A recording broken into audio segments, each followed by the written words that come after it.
that he's doing within the CyberPol, and he will explain to us what is CyberPol, because I guess a lot of people will have questions about this. I'm sure. Ricardo, Thank you so much. the floor is yours. Well, hopefully I won't bore you in the last part of the day. But I'm going to talk to you the critical border cyber defense infrastructure. And as you can see there, the critical border cyber defense infrastructure. The threat of a cyber attack is one of the most serious economic and national security threats nations faces today that threatens our critical infrastructure and the ability to secure our infrastructure effectively. Now that's factual. If we ignore the threat, we are looking for problems. But most important is, what do we understand? What do we understand about the critical border cyber defense infrastructure? Is it banking? Is it borders? Is it energy? Is it oil? Is it water? A lot needs to be discussed about what do we understand, because critical infrastructures is not necessarily how we see it. It could be a little bit more to what the eye means. Perhaps more than any other type of crime, cybercrime respects no borders. It has no borders. It has no law. It doesn't care what we do or think. But cybercrime continues to active. Now I'm going to speak to you quickly, meet Sally. Have anybody heard the story about Sally? Well, Sally is a 5-year-old. She loves her computer. But she also loves social network. And every day after school, she's on the computer. But she has a friend on the other side of the world on social media. And this friend is sending her messages. Now, what I'm trying to say here is that cyber criminals in Russia can have a colleague in Ukraine, use a service in the United Kingdom, and target users in the United States, and get an innocent child to bring down a country's critical infrastructure. And that's factual. We have to pay attention to these kind of problems. How do we know this? Well, let's start with the banking a little bit. We all know about the 100 banks that was hacked last year. And we all know that only 6-7 months later, the data was discovered. But let's talk about the recent hacking one, 2015. I do not know how many people knows about this bank hack that took place 2 weeks ago.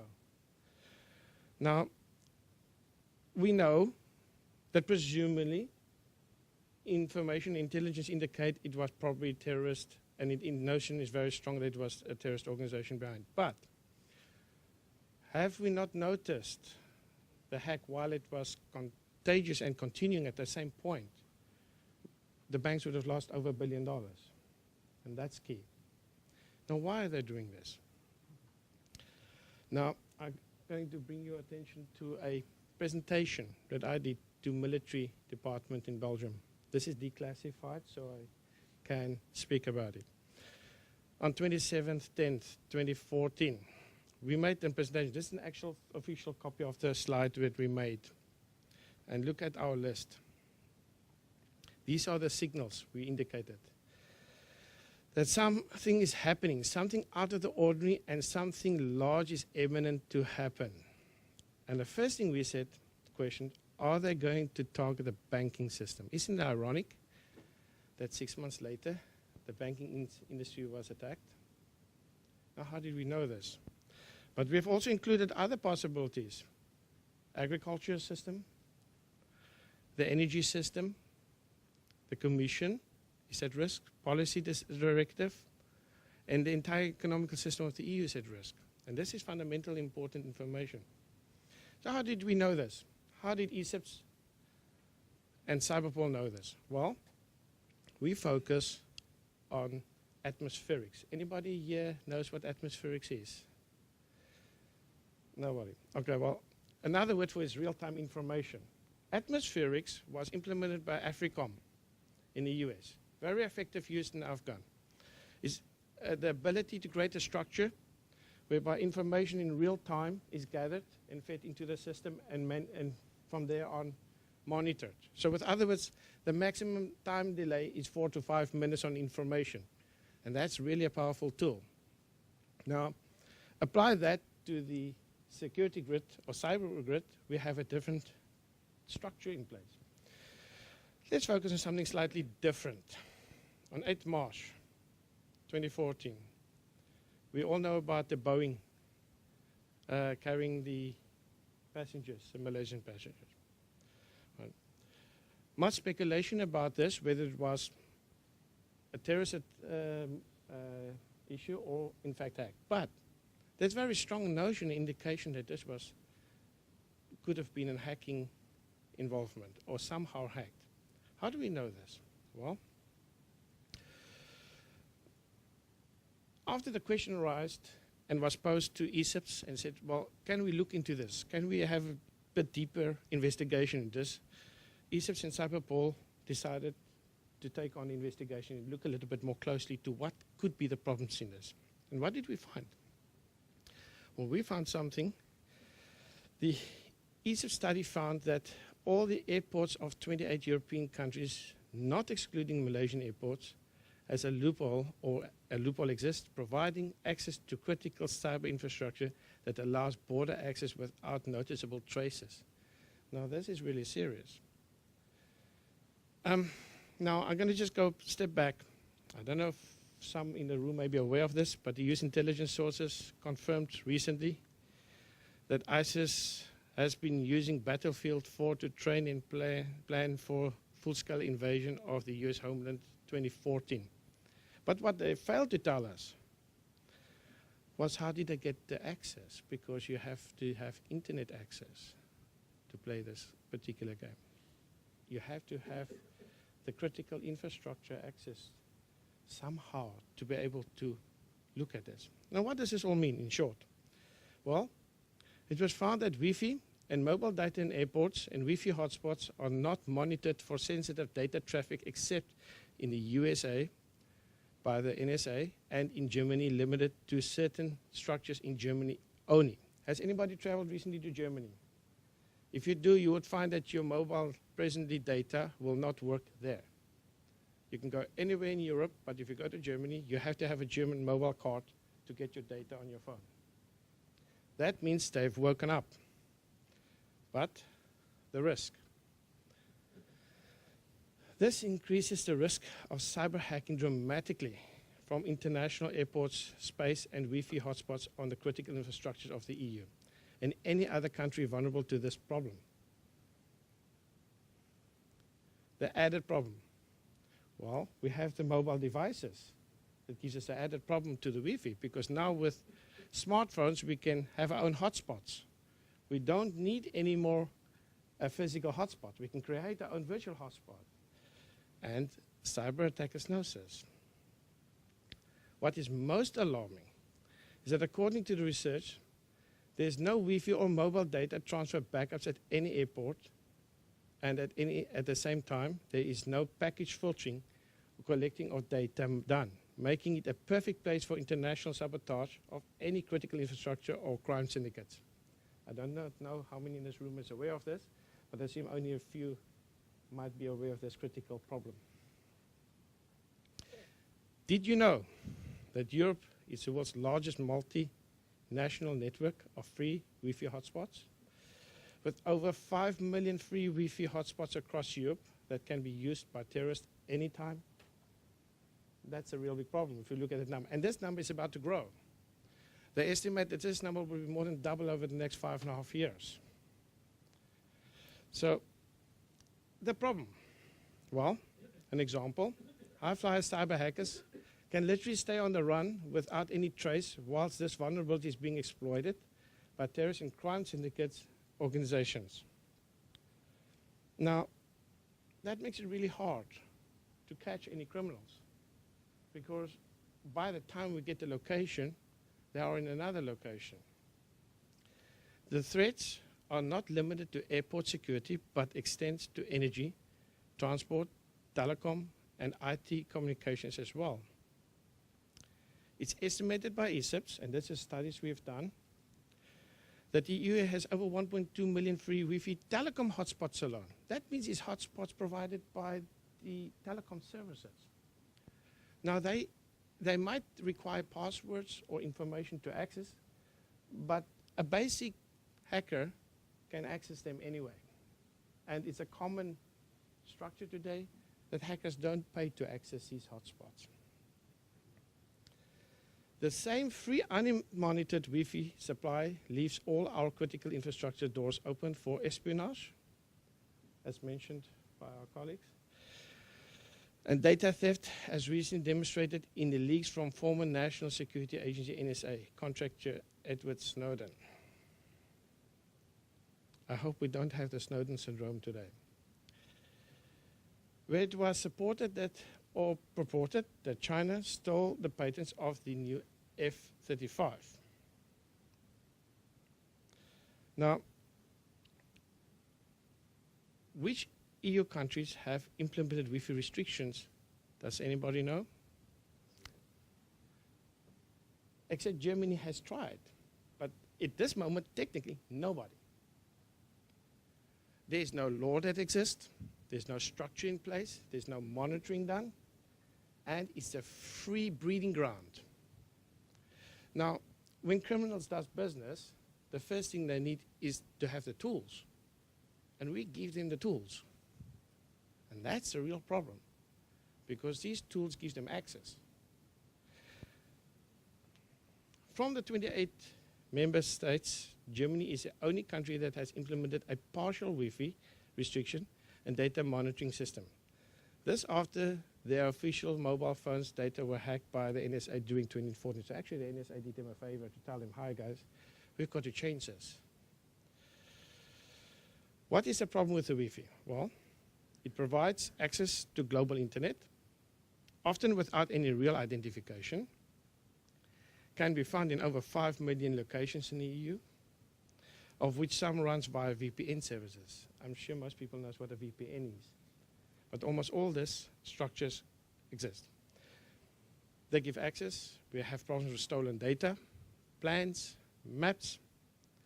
It could very well be that the hacker who used a Wi-Fi hotspot, unknown, and redirected his IP and MAC via China's authority that was based in a critical infrastructure, who used this to steal the F-35 data for financial gain, sold to an opposition of the manufacturer perhaps. But the point is that this is a real threat. The point is that this threat has been ignored. And the point is this threat is directed at the critical infrastructure at the same time. Control. Well, we have a little philosophy. We call it little control means many problems to be solved, and too much assumption leads to much destruction. The fact is, we don't manage our cyber risk assessment appropriately and need to be very vigilant about it to protect our critical infrastructure. And that is something we have to pay attention to. Anybody knows now, anybody know how many cyber attacks, or does anybody know how many cyber attacks at present in the EU? Now I've put it there for you. I normally had it in a separate slide. Well, this figure changed. In fact, the highest recorded was just under 14 million per day, and that was in the last 2 months. And that figure has rapidly increased over the last 2 years. In fact, if you look 2 years ago, it was less than 1 million a day. So it's increased more than 1,000 times. How many wake-up calls do we need? How many wake-up calls do we need before serious urgency is given to cyber threat management before we see a cyber attack on our critical infrastructure on a scale of 9/11, or worse, such as the 446 nuclear plants in our backyards? Now, many of you are perhaps not aware of this, but we have 446 nuclear plants stretched within 80 miles of each other across Europe. And this is a critical infrastructure that is a recipe for disaster if not paid attention to today. Present cyber intelligence. What does intelligence say? Well, and this intelligence concurs with also the US and other parts of Europe. Recent intelligence analysts indicates that ISIS is exploring cyberspace, its borders and its border vulnerabilities such as Wi-Fi and hotspot access near borders. How big is the threat? Can we really measure that threat? And do we understand how big this threat or the size of the threat is?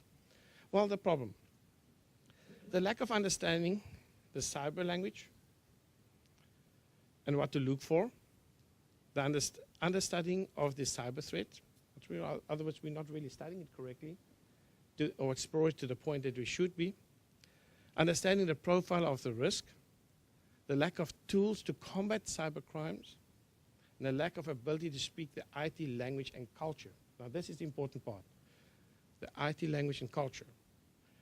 When terrorists or criminal organizations learn to speak that culture, you can't ignore that culture because that culture has become universal. Our solutions. Well, we think more education programs is necessary, public awareness programs, cooperation, PPS, public-private partnerships, absolute necessity. More research with functional deliverables are necessary. Training and education for law enforcement officers and cyber risk are paramount in the day and age of our computer industry we live in. If we ignore these basic things, then we are ignoring the solution to the basic problem. The studies we have done recently indicate that the majority of people who is in a position where they have to take responsibility for the office computer has no idea how to secure that computer. 1 out of every 1,000 has a basic idea of what to do. And 1 out of every maybe 2,000 knows a basic action to take when they are hacked. Well, I'm not going to go too much into this, but I'm going to focus on one of these 4 levels of cyber terror. ESEP's identified 4 levels of cyber terror capability, and I think my colleague there correctly from Europol touched on one of the points. Simple, unstructured, advanced structured, complex coordinated, and complex DoD level. Now, we're going to focus on the third one for a fraction of a minute, because this fits into the structure here today. Complex coordinated. What does it mean? The capability to conduct sophisticated attacks against multiple systems or networks of critical infrastructure. The organization who does such attacks possesses an advanced target analysis, command and control, and execution of attack capability. In other words, they know what they do. They are not the ordinary black hat or gray hat hacker. They are the guys who's trained by both. They work on both sides. They know both sides. And they know what they have to target and how to target it. Cyber terrorism targets. Well, government. Well, let's focus for a minute on government. What do they target in a government? They don't target the police. They don't target the bank of the government. They target the national state security. So anything direct in a critical infrastructure attack would be to target the national state security. Why? Because if they affect that, they affect the nation. When they affect the nation, they get control. Banking, that's second. TV stations, radios is also on the list. Media, newspapers. Newspapers is a big target. We have recently seen what's happening. Borders, traffic control, infrastructures. So there's a whole range of problems we have to look at. I hopefully won't bore you too long still. The risk link, the Wi-Fi. It provides anonymous access across the internet around the globe with no way of being identified, nor monitored, or ever been tracked, increasing our risk of cyber attack in a critical infrastructure beyond the point of control or risk management. Now, how can we make such a statement? Well, it's very simple, in fact. Very few of the real crimes that happen can be prosecuted because the real problem is tracking, the real identification, the real IP. Because IP, the actual address of the tracker is not necessarily the correct address. We have to rethink the way we understand the critical infrastructure and its security. It has to be reinvented, not reinvent the wheel. Implement new policies across the CIRPE program of the EU, sharing and working as a hive to reduce the risk of any cyber attack. I see there's a mistake. Sorry, my apologies for that. On the critical infrastructure of our countries. So we have to function as one group. That comes back to the coordination. What can we do? Enhance preparation for our law enforcement officers and national security officers. Bring measures to evaluate, assess, and predict both the risk of present and future attacks. Set up cyber police as a supportive liaison for critical infrastructure risk management. That's an absolute necessity. CyberPol proposed to implement a cross-border data platform to assist cyber policing and national security across the EU after the Flight 370 incident. Well, there's no time to waste. Our geo borders, unlike the cyber borders, protects the identity of each nation. This is the fundamentals of our human civilization, its existence and its cultural inheritance. Imagine a world without it. We would be lost in a world of no culture, limited to its own expansion and technological evolution only. Thank you. I hope you have got the message on this, and I wanted to be as direct as possible rather than building an illusion and give you all the stats and figures as, in my opinion, of little value to give you something. And if you have any questions, you're most welcome. Thank you, Ricardo. Thank you.